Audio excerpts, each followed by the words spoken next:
ඕකෝට් එකක් මහගන්න කැමතිද? මම වීඩියෝ එකක් දැම්මා ඕකෝට් එකක් බ්ලොග් එක ඕනනම් රික්වෙස්ට් කරන්න කියලා. ඉතින් කීප දෙනෙක් මගෙන් අහලා තිබ්බා ඒක කියලා දෙන්න කියලා. ඉතින් මම අද යන්නේ ඒක ඔයාලට කියලා දෙන්න. ඒකට අමතරව මට කියන්න දෙයක් ඕනේ. දැන් අපි සාමාන්‍ය අද්දිග බ්ලවුස් එකක් මහන්න දන්න කෙනෙක් නම් ඔයාලට හරි පොඩි වෙනසයි කරන්න තියෙන්නේ ඕකෝට් එක. එහෙම නැතුව සාමාන්‍ය මුකුත්ම දන්නේ නැති බිගිනර් කෙනෙක් නම් ඔයාලට මේ වීඩියෝ එකෙන් ගොඩක් දේවල් ඉගෙන ගන්න තියෙනවා. හරි මුලින්ම ඔයාලා කොලේ උඩින්ම මේ වගේ ඉරක් ඇඳ ගන්න.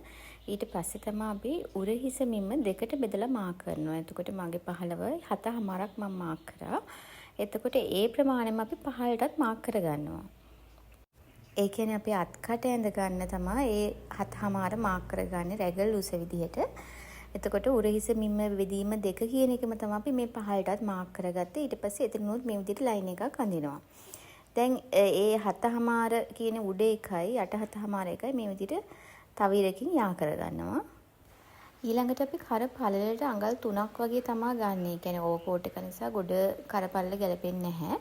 පහළටත් කර ගැඹුරත් අඟල් 4ක් වගේ ගත්තොත් ඇති. ඒකත් මාක් කරගෙන අපි මේ දෙක මේ විදිහට හැඩයකින් කර රවුම් හැඩයකින් මාක් කරගන්නවා. ඊළඟට අපි දැන් මේ උර හිස පොඩ්ඩක් අඟල් භාගයක් වගේ මෙතනින් පාත් කරලා මාක් කරගන්නවා මේ ලයින් එකේ. ඊට පස්සේ මේ උර හිස රේඛාව මේ විදිහට යා කරලා මෙහෙම ඇඳ ගන්න. ඊළඟට මෙතනින් තමයි අපි අත් කට අඳින්නේ. මෙතන අපි දැන් මේ උස හරියටම දෙකට මැදින් බෙදලා ඇතුළට අඟල් කාලක් වගේ මාක් කරගන්නවා. දැන් මෙතන මුල්ලෙන් අපි 3 කාලක් වගේ මාක් කරගෙන තමයි ඒ අත් කට හැඩය ඇඳගන්නේ. මෙන්න මේ රේඛාවේ ඔයාලා පපුවට මිම්ම 4ෙන් බෙදලා එකට එකක් එකතු කරලා මාක් කරගන්න. එතන ඉඳන් තමයි අපි මේ කර්ව් එක මේ විදිහට අඩි රෝලක් තියලා හරි නැත්නම් අතින් හරි මේ ටිකම යා කරලා ඇඳගන්නේ. දැන් මේ තියෙන ඉස්සරහා බ්ලොක් එකේ කොටස. දැන් මේකම අපි පිටිපස්සේ එකත් ඇඳ ගන්නවා. එතකොට කර ගැඹුර වැඩි අවශ්‍ය නැහැ. අඟලක් මාක් කර ගන්නවා. මාක් කරගෙන මේ වගේ කර හැඩයක් ඇඳ ගන්න. ඊළඟට අත් කට මෙන්න මෙතන හරි මැදින් අර ඇතුළට එන්නේ නැහැ. ඉස්සරහා කියන්නේ ඉස්සරහා බ්ලොක් එකට විතරයි අපි මේ පොඩ්ඩක් කාලක් මාක් කරේ. දැන් ඔයාලා උර හිසේ ඉඳන් ඉනට දක්වා උසට අඟලක් එකතු කරලා මේ විදිහට මාක් කරගෙන ලයින් එකක් ඇඳ ගන්න. ඊළඟට ඉනවට පිම්ම 4ෙන් බෙදලා ඒකට එකක් එකතු කරලා මේකේ මාක් කරගන්නවා. ඊළඟට දැන් සම්පූර්ණ උස මාක් කරගන්නේ මම 18 මාරක් විතර මැහුම් වාසියත් එක්ක යට වාටිය මැහෙන්නේ ඔක්කොම එකතු කරගෙන මේ අත් කටේ ඉඳන් පහළ දක්වා මේ විදිහට ලයින් එකකින් මාක් කරගන්න ඕනේ පහළටම. ඊළඟට ඕවර්කෝට් එක නිර්මාණය සඳහා මෙතන මේ නැම්මේ ඉඳන් අඟලක් මාක් කරලා මේ කරගාවේ මුල්ලට මේ ලයින් එකක් අඳින්න. ඉතින් තමයි අපි මේක ඕවර්කෝට් එකක් කරගන්නේ. එතකොට මේ දෙක වෙන් වෙනවා. දැන් ඔයාලා රෙද්ද තියන් ඉන්න ඕනේ නැම්ම පැත්ත මේ පැත්තට. දැන් මේක අපි මේ විදිහට මුලින්ම පිටුපස බ්ලොක් එක කපා ගන්නෙ. මුලින්ම දැන් අපි ඇඳ ඕවර්කෝට් ලයින් එක කපන්න එපා. මුලින්ම පිටුපස බ්ලොක් එක කපාගෙන රෙද්ද කපාගෙන ඉවරලා ඉදිරිපස එක කපා ගන්න ඕනේ. පිටුපස බ්ලොක් එක කපද්දි මෙතන මේ අත වට මේ කෙලින්ම ගන්න මෙතනින් උඩට මේ ඇතුළට තියෙන්නේ ඉස්සරහා බ්ලොක් එකේ විතරයි. දැන් මේ තියෙන පිටුපස බ්ලොක් එකේ ඊළඟට අපි දැන් ඉස්සරහා බ්ලොක් එකට කර අපි වැඩිපුර කපාගත්ත ඒ කැල්ල කපා ගන්නවා. ඊළඟට මෙන්න මේ අත පොඩ්ඩක් ඇතුළට කරලා තමයි කපා ගන්න ඉස්සරහා බ්ලොක් එකේ.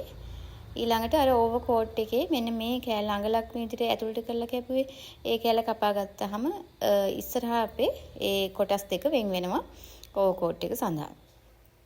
දැන් මේ ඕවර්කෝට් එකට දිග අතක් තමයි මම දාලා තිබ්බේ. ඒක බ්ලොක් එකේ ඊළඟට බලමු අපි. ඒකටත් මේ විදිහට රේඛාවක් ඇඳගෙන උරහිස මිම්ම දෙකෙන් බෙදලා තමයි ඒකටත් මාක් කරගන්නේ. මාක් කරගෙන මේ විදිහට ලයින් එකක් ඇඳගන්න. ඊළඟට දැන් ඒ අනිත් පැත්තෙන් අපි මාක් කරගන්නේ උරහිස මිම්ම 4ට බෙදලා මාක් කරගන්නේ. මෙතනින් මාක් කරගෙන මේ වගේ ලයින් එකක් ඇඳගන්න. ඊළඟට මේ දෙක අපි මේ මුල්ලට යා කරන්න ඕනේ.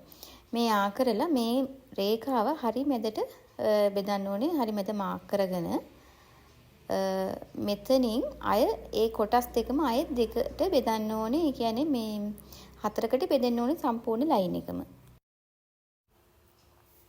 ඊළඟට අපි මේ අත් හැඩය අඳින්න යන්නේ. එතකොට මේ ඔයාලා මාක් කරගත්ත මේ පළවෙනි මේ පැත්තෙන් අපි ඇතුළට අඟල් කාලක් මාක් කරගන්නවා.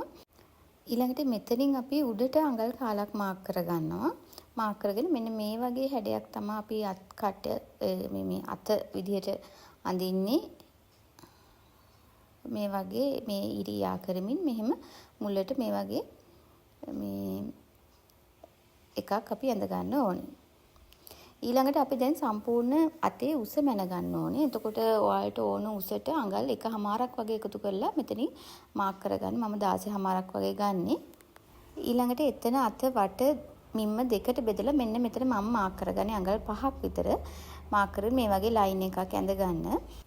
ඊළඟට එතනින් අපි ඒ දෙක යා කරගන්න ඕනේ. මේ මුල්ල දක්වා යා කරගෙන ඉරක් ඇඳ ගන්න ඕනේ මේ විදිහට. දැන් අපි මේක කපා ගමු. මේ විදිහට ගානට මේ තියෙන්නේ.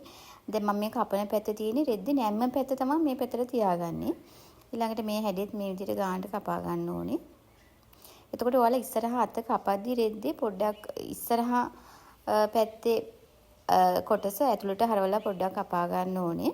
කපද්දි. ඉතින් මෙහෙම තමයි අපි ඕවර්කෝට් එක නිර්මාණය කරගන්නේ.